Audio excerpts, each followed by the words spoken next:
샬롬, 반갑습니다. 김일의 목사입니다. 오늘도 샬롬 목상에 와주신 모든 분들을 주님의 이름으로 환영합니다.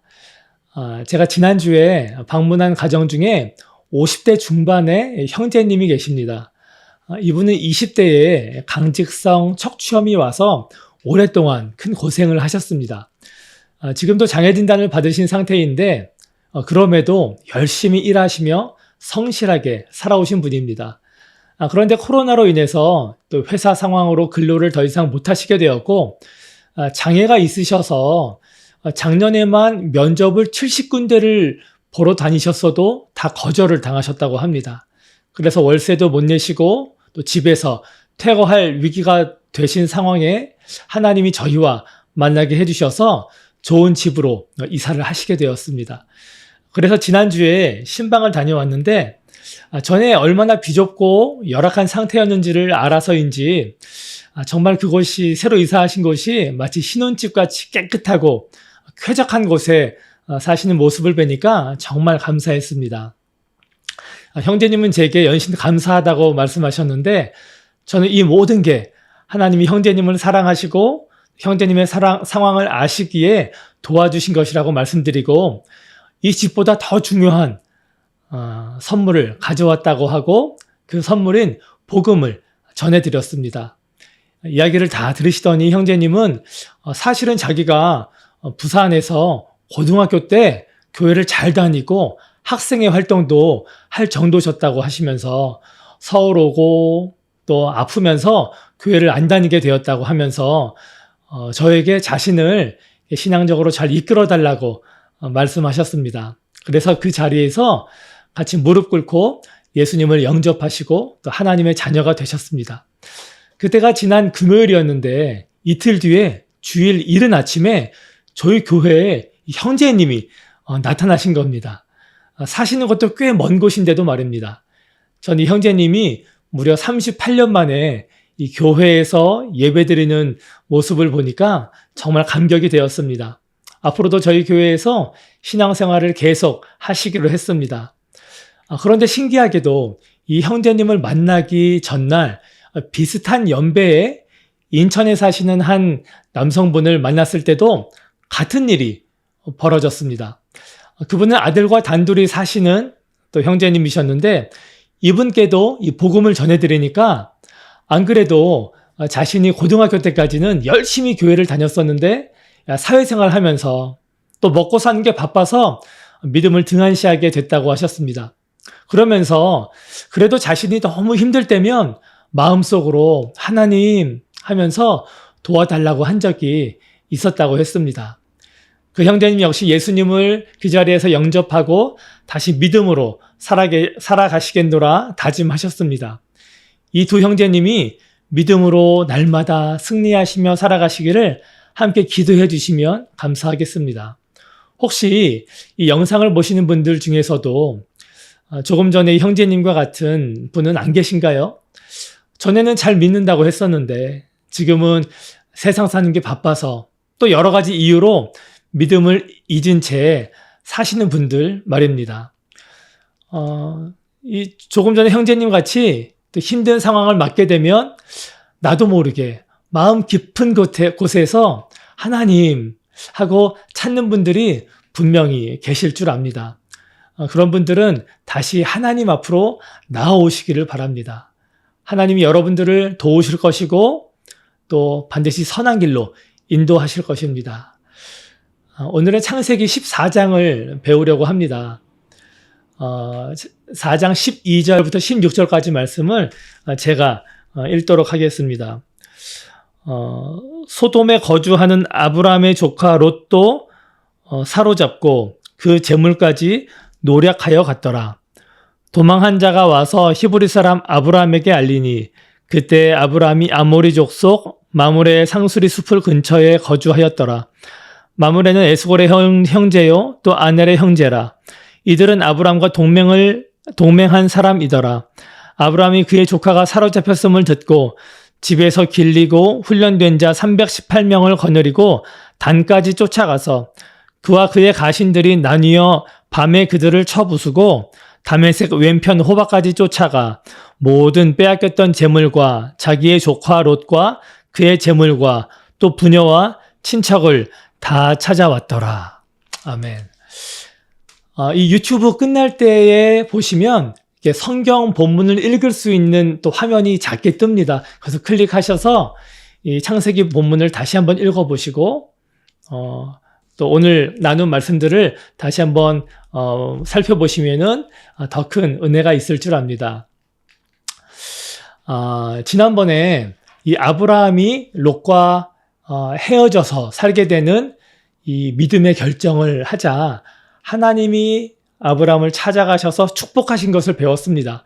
오늘의 내용은 아브라함이 그렇게 따로 롯과 떨어져 살고 있는 중에 어느 날 이 조카에 대한 소식을 듣게 됩니다. 이 조카 롯이 살던 지역은 소돔 왕이 오랫동안 이 조공을 바쳐왔다고 합니다. 이 다른 지역의 왕에게 지배를 받고 살았었는데 더 이상 그 지배를 받지 않으려고 주변에 이 네 지역의 왕들과 동맹을 맺어서 전쟁을 일으킵니다. 하지만 이 소돔 왕과 이 동맹들을 다스리던 이 왕도 주변의 이 세 나라와 연합해서 이 동맹군들을 공격해서 이 반란을 꾀하던 이 나라들을 무찌르고 그 지역에 살던 이 사람들을 다 데리고 갔는데 그 중에 조카 롯과 가족들이 있었고 모든 재산도 다 빼앗겼다고 합니다. 이 소식을 아브라함이 듣게 됩니다. 만일 여러분들이 이 소식을 들으신다면 어떻게 하시겠습니까? 한번 생각해 보시겠어요? 조카 롯이 어떤 사람입니까? 하란에서부터 가나안 땅까지 아브라함의 돌봄을 받고 커온 조카 아닙니까? 그 조카가 자기 눈에 좋은 땅 먼저 차지하고 삼천 은혜는 나 몰라라 하고 자기 혼자 잘 먹고 잘 살겠다고 떠난 불손한 자 아닙니까? 그리고 당시에 소돔 땅은 여호와 앞에 악하며 큰 죄인이었더라라고 성경에 기록되었는데 이 소돔은 주변의 소문이 파다하게 날 정도로 악한 곳이었는데도 불구하고 롯은 그곳을 차지한 사람입니다. 어떻게 보면 이 죄에 대한 결과이기도 합니다. 그렇기에 아브라함이 반드시 조카 롯을 구해야 하는 의무도 없습니다. 그리고 아브라함이 아무리 구하고 싶다고 해도 그럴 수 없는 아주 강력한 또 하나의 이유가 있는데 그것은 바로 상대편의 군사력입니다. 롯이 사는 이 소돔의 왕과 네 지역의 왕들의 군사들이 이 동맹군이 모두 패할 정도로 이 막강한 군사력을 이 연합군이 갖고 있습니다. 그 군사력은 정말 가히 엄청날 것입니다.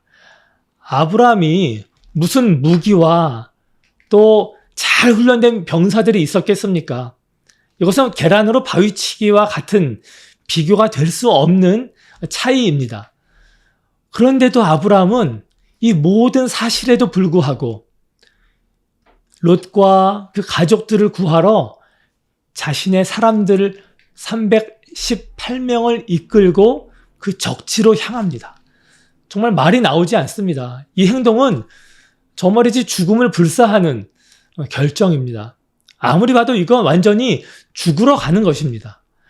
저 말이지 아브라함이 조카 롯을 위해서 이렇게 하는 것은 이해할 수도 없고 또 참으로 놀라운 일이 아닐 수 없습니다.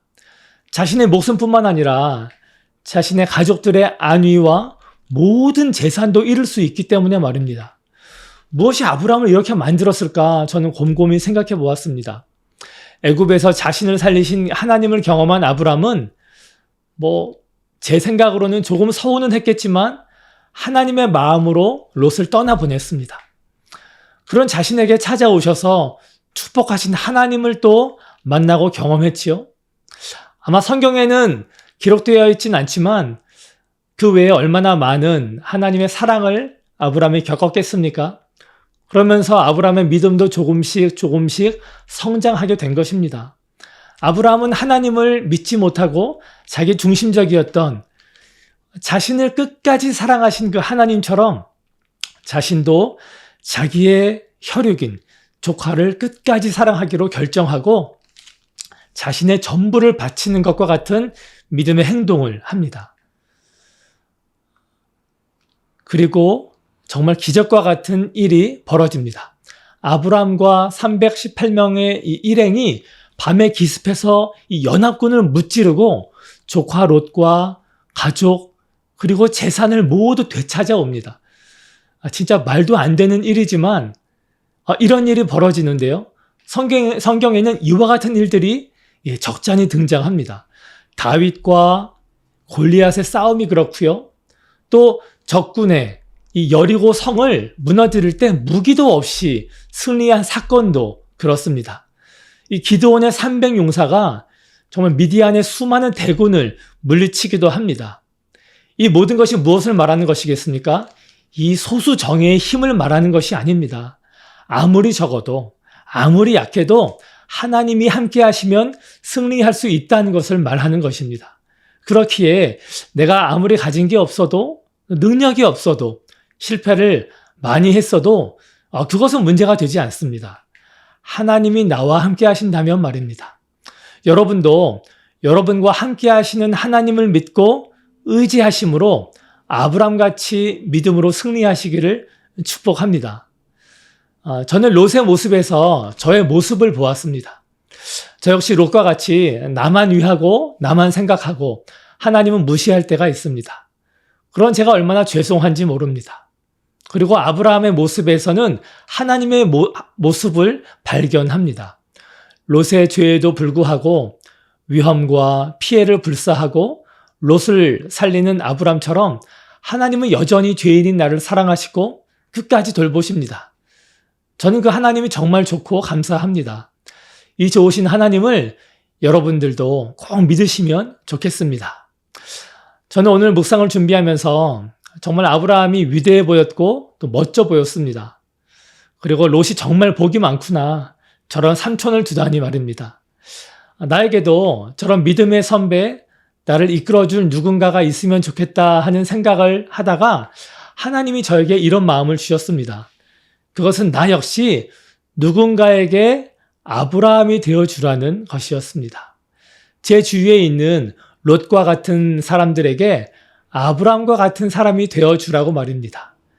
내게 불손하게 해도, 나에게 손해를 입혔어도, 또 나를 실망시켰어도 아브라함같이 끝까지 사랑하고 축복하고 돕고 섬기라고 말입니다. 아브라함이 롯을 구하러 가지 않아도 되는 합리적인 이유들이 있었지만 그가 피해를 감수하고 그 수고를 감당했던 것처럼 저도 안 해도 되지만 하나님이 원하시기에 또 그것이 하나님 마음이기에 찾아가고 위로하고 아끼고 축복하는 그러한 삶을 살아가야 되겠습니다. 그런데 이것은 저뿐만 아니라 여러분들께서도 하나님께서 하시는 말씀이기도 합니다. 아브라함과 같이 믿음으로 살아가시라고 말입니다. 여러분 주위에 있는 롯과 같은 사람들을 아브라함과 같이 사랑하고 관용으로 대하시라고 말입니다. 그렇게 우리가 살아갈 때 우리 역시 그러한 돌봄을 또 그러한 사랑을 받게 될 것입니다. 하나님이 아브라함과 그 자손을 복 주신 것처럼 말입니다. 그 하나님 복을 누리시기를 축복합니다.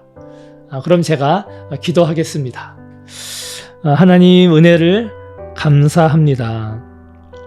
하나님의 사랑을 경험했기에 끝까지 사랑하신 그 하나님의 사랑으로 조카 롯을 위해서 위험을 불사하고 자신이 잃을 것을 다 아는데도 불구하고 적진을 향해서 그 믿음을 가지고 나아갔던 아브라함의 삶을 우리 역시도 살아가게 도와주시옵소서.